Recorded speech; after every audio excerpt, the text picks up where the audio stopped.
गांव की नई सुबह राजस्थान के रेगिस्तानी इलाके में बसा धोरां का बांस एक छोटा सा गांव था।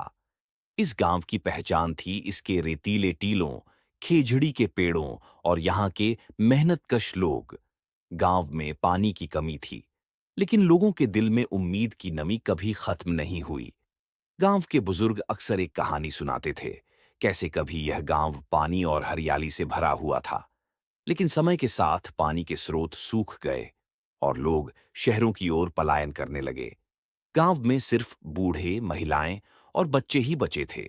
बदलाव की शुरुआत गांव में पढ़ाई के लिए कोई खास सुविधा नहीं थी, लेकिन गांव के ही एक युवा, राम नारायण, जो शहर से इंजीनियरिंग की पढ़ाई करके लौटा था, ने ठान लिया कि वह अपने गांव को दोबारा खुशहाल बनाएगा। उसने गांव के लोगों को इकट्ठा किया और उन्हें बताया कि अगर सभी मिलकर काम करें तो पानी की समस्या का समाधान किया जा सकता है। राम नारायण ने एक योजना बनाई, गांव के पास के पुराने तालाब को फिर से खोदने और ठीक करने की। उसने गांव के युवाओं को समझाया और सभी ने मिलकर श्रमदान शुरू किया। महिलाएं खाना बनाती, बच्चे मिट्टी ढोने में मदद करते और बूढ़े अपनी सलाह देते। संघर्ष और सफलता, गर्मी का मौसम था, लेकिन गांव के लोगों की मेहनत रंग लाई। 2 महीने की मेहनत के बाद तालाब तैयार हो गया। पहली बारिश के साथ तालाब भर गया। यह देखकर गांव में उत्सव का माहौल बन गया।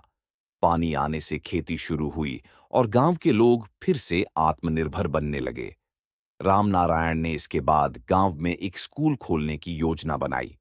उसने अपनी पढ़ाई का उपयोग करते हुए एक छोटा सा स्कूल बनाया और वहां बच्चों को मुफ्त में पढ़ाने लगा।